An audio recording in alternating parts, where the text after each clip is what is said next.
नमस्कार दोस्तों, स्वागत है आपका अपने ही चैनल बर्बरिक कोचिंग में। हम देख रहे हैं हिमाचल प्रदेश की जनजातियां।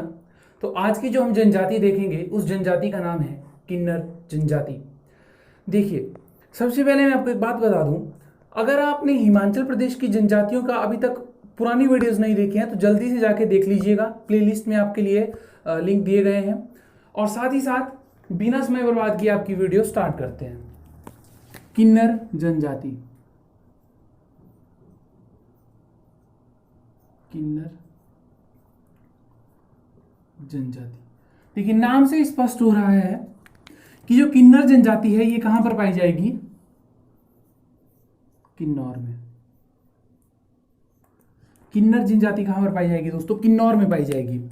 और ये किन्नौर के जो व्यक्ति हैं यानी किन्नर जनजाति जो है ये अपना जो जीवन व्यतीत करते हैं, ये अपना जीवन जो व्यतीत करते हैं वो करते हैं स्थायी जीवन व्यतीत। अब ये स्थायी जीवन व्यतीत करते हैं तो यानी इनका मुख्य पेशा क्या है? मैं आपको जीवन व्यतीत करना इसीलिए बताता हूं ताकि आप इनका व्यवसाय अच्छे से समझ पाए। इनका जो मुख्य व्यवसाय है दोस्तों वो है कृषि। इनका मुख्य व्यवसाय क्या है? कृषि। ये ज्यादा डिपेंडेंट किसके ऊपर रहते हैं? कृषि के ऊपर ये मुख्यतः डिपेंडेंट रहते हैं। अब ये जो किन्नौर है या किन्नर जनजाति है ना, अब इस किन्नर जनजाति की जो संधि विच्छेद किया गया है वो होता है किम जमा नर। किम जमा नर। मैंने आपको इसका संधि विच्छेद क्यों बताया? क्योंकि आपको सवाल बन सकता है कि बताइए जो किन्नर एक शब्द है ये किस भाषा का है? तो पॉइंट नंबर 1 बना दोस्तों, संस्कृत भाषा से लिया गया शब्द है। संस्कृत भाषा से लिया गया है। जिसका संधि विच्छेद करेंगे तो क्या बनेगा दोस्तों? किम जमा नर। मेरा पर्सनली तो ये मानना नहीं है, परंतु ऐसा कहा गया है कि ये जो किन्नर जनजाति के लोग हैं ये नर नहीं है। यानी कि ये कौन से नर हैं? यानी कि ये कौन से नर हैं? कौन से नर हैं? ये प्रश्न इसीलिए उठता है क्योंकि उनकी दाढ़ी नहीं होती। क्योंकि उनकी दाढ़ी नहीं होती। जो मुख्य पहचान होती है, जो मुख्य पहचान है आदमी की, है ना। परंतु अन्य भाषा में जो किन्नर जनजाति का मतलब है वो आधा देव भी है। तो किन्नर जनजाति का ही एक और मतलब भी है, वो है आधा देव। इन्हें आधा देव भी कहा जाता है, यानी कि आधे देवता। ठीक है। अब कुछ सोर्स में देख लेते हैं कि कुछ सोर्स में क्या ये पुरानी जनजाति थी, क्या इनका वर्णन किया गया है या नहीं किया गया है। तो ऋग्वेद और महाभारत में दोस्तों, ऋग्वेद में लिखिए, ऋग्वेद में और महाभारत में जो किन्नरों का वर्णन है, ऋग्वेद में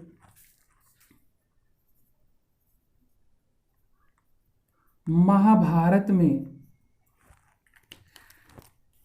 किन्नरों का वर्णन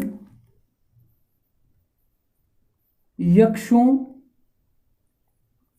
या खशों,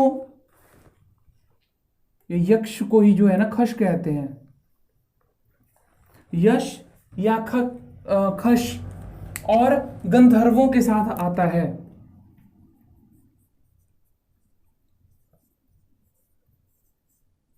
गंधर्वों के साथ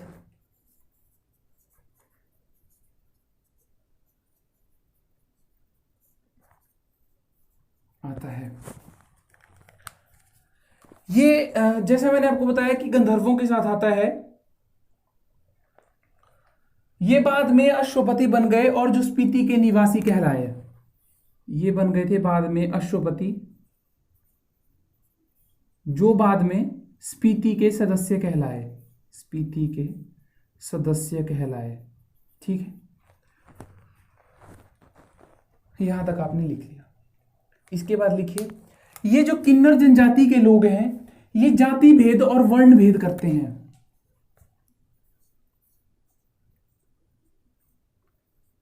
किन्नर जाति के लोग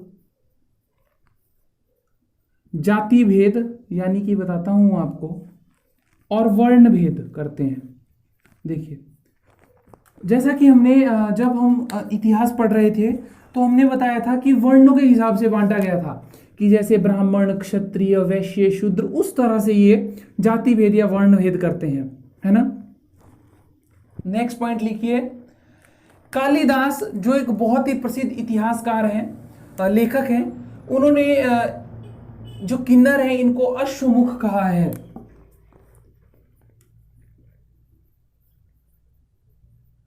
कालिदास ने इन्हें अश्वमुख कहा है।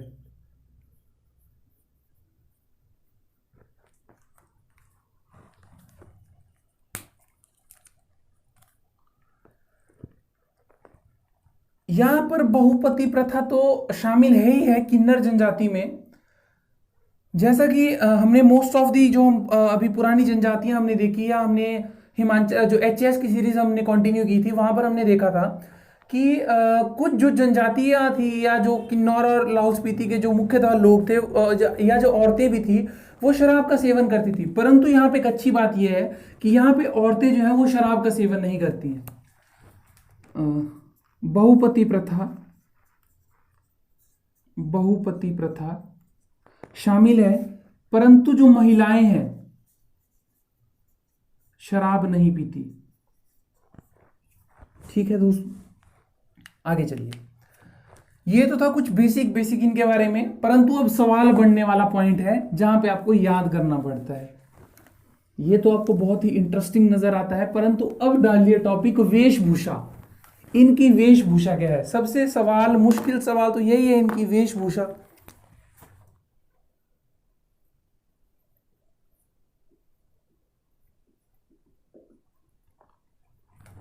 वेशभूषा, ये ऊनी वस्त्र पहनते हैं।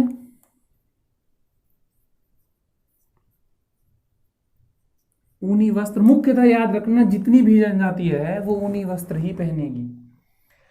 हर समय ये हाथ में एक चीज लिए बैठे होते हैं या खड़े रहते हैं, उसका नाम है तकली। हर समय हाथ में तकली होती है।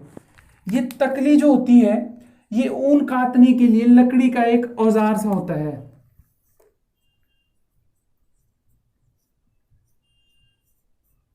ऊन काटने के लिए लकड़ी का एक औजार, लकड़ी का औजार। ठीक है,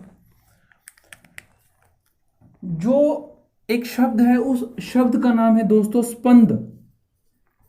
तो वो है शूज। जूते को कहते हैं ये स्पंद। जूता जो कहा जाता है किन्नर की भाषा में वो कहा जाता है स्पंद। और जो ये भाषा इस्तेमाल करते हैं, जैसे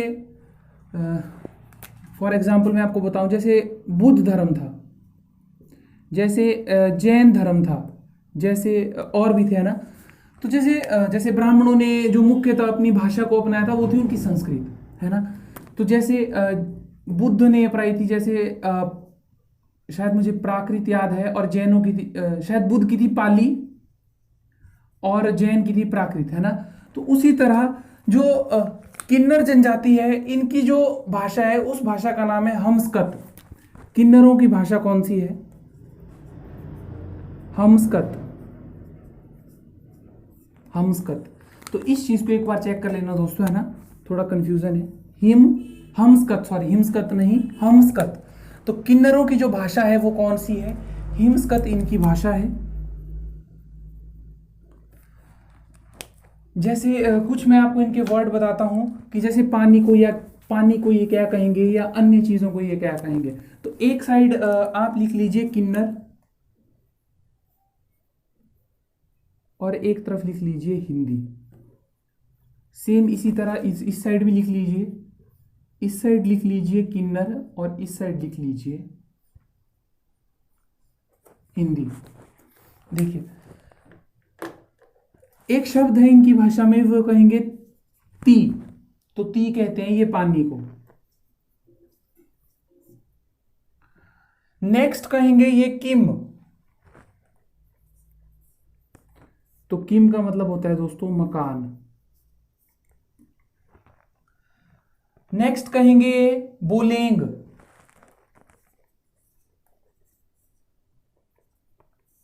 बोलेंग कहते हैं ये पेड़ को। नेक्स्ट कहेंगे ये नंग,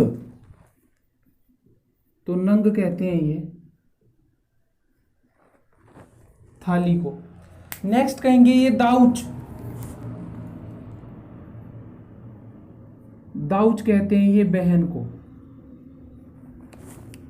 और आखिरी है आमा ओमू, ये तो पता ही है आपको, आमा मतलब माता, आमा आमा ओ ऊ, तो ये कहेंगे ये माता को। तो ये है इनके कुछ शब्द, यानी कि जो इनके हमस्कृत भाषा के जो कुछ शब्द हैं। अब इनका कुछ राजधानी वगैरह देख लेते हैं। ये जो किन्नर जनजाति थी, इन्होंने जो अपनी राजधानी स्थापित की थी वो की थी कामरू में, कामरू गांव में क्या थी राजधानी। ठीक है, यही मोरंग में जो है ना पांडवों ने किला भी बनाया है, इस चीज को याद रखना। मोरंग में पांडवों का किला है दोस्तों, याद रखना, ये चीज सवाल पूछा जा चुका है ना, किन्नौर से बनता है। नेक्स्ट है किन्नर प्रदेश, इनका जो मुख्य अन्न है उसको कहते हैं बथुआ। किन्नर जनजाति का मुख्य अन्न, मुख्य अन्न, मुख्य अन्न को क्या कहते हैं ये बथुआ। वथुआ भी लिखा हुआ आ सकता है, बथुआ भी लिखा हुआ आ सकता है, तो ध्यान रखना है। ये अन्न अब तो यहाँ पता नहीं मिलता है या नहीं मिलता, परंतु ये होता इस तरह का है जैसा आपका, जैसी राई होती है ना काले रंग की, तो राई के जैसा होता है ये, राई जैसा काले रंग का होता है। ठीक है, अब इन किन्नरों के नाम जो है, जैसे तिब्बत में इन्हें मैंने आपको बताया था खुनु कहेंगे, लद्दाख में इन्हें मोओ कहेंगे। तिब्बत में जो इनका नाम है, तो तिब्बत में कहा जाता है इन्हें खुनु, और वहां पे खंपा को कहा जाता है रामपुर बुशहर में। लद्दाख को कहा जाता है, लद्दाख में कहा जाता है मोओ।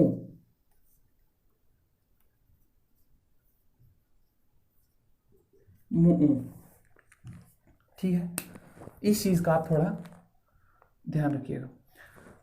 अब इनमें कुछ विवाह प्रचलित हैं, जैसे अरेंज मैरिज, लव मैरिज, और जो जबरन विवाह इनके रहते हैं। विवाह के ऊपर दोस्तों मैं आपको बार बार बता रहा हूं, एचएस वाली सीरीज को जरूर देख लीजिए। ऐसा मत सोचिए कि वो एचएस के लिए ही है स्पेशल। आप एनटी दे दीजिए, एलाइड दे दीजिए, स्टेट यानी कि क्लास 1 और क्लास 2 के कोई भी एग्जाम दे दीजिए, वहीं से आपको सवाल वहां से बनेगा, है ना, पक्का बोल रहा हूं, डन। देखिए प्रेम विवाह, जबरन विवाह, और अरेंज मैरिज, व्यवस्थित विवाह, व्यवस्थित अरेंज है ना, अरेंज मैरिज है। जो प्रेम विवाह है इनके वो हैं दमचालसीस,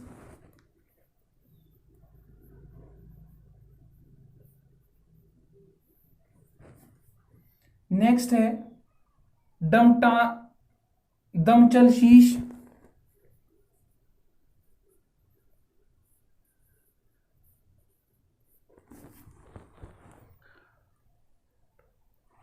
नेक्स्ट है डमाटनंग,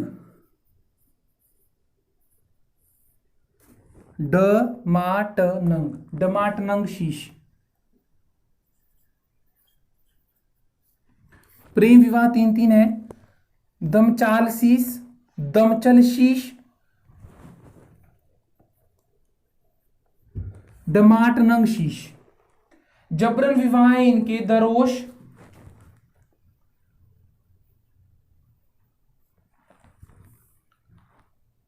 आशीष,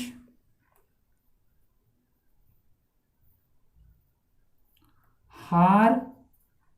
हार के ऊपर मैंने आपको पूरी पूरी वीडियो बनाई है, इस चीज को जरूर देख लीजिएगा। नयाम शाह दयांग,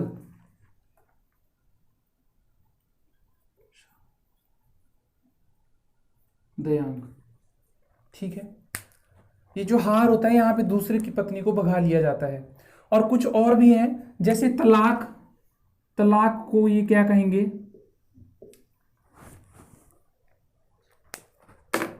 या मृत्यु को ये क्या कहेंगे, या ये वस्त्र जो पहनेंगे। देखिए, तलाक को कहते हैं ये थाग चोचा, थाग चोचा। मृत्यु को कहते हैं ये डुबंत फुकंत भकंत, जो है आपका डुबंत फुकंत बखंत। और वस्त्र है इनका थेपांग, ये टोपी को कहते हैं। रागोया कमीज को कहते हैं, रागोया कहते हैं कमीज को, और थेपांग कहते हैं टोपी को। तो लो दोस्तों, किन्नर जनजाति भी कंप्लीट। अब बची आपकी एक या दो जनजाति, शायद पंगवाल बचती है, तो उसे भी हम जल्द ही कर लेंगे। और अगर ये सीरीज आपको अच्छी लग रही है, वीडियोस अच्छी लग रही हैं, तो आपका तो यही काम है वीडियो को शेयर करना और लाइक करना, और सब्सक्राइब तो आपने शायद कर ही लिया होगा चैनल को।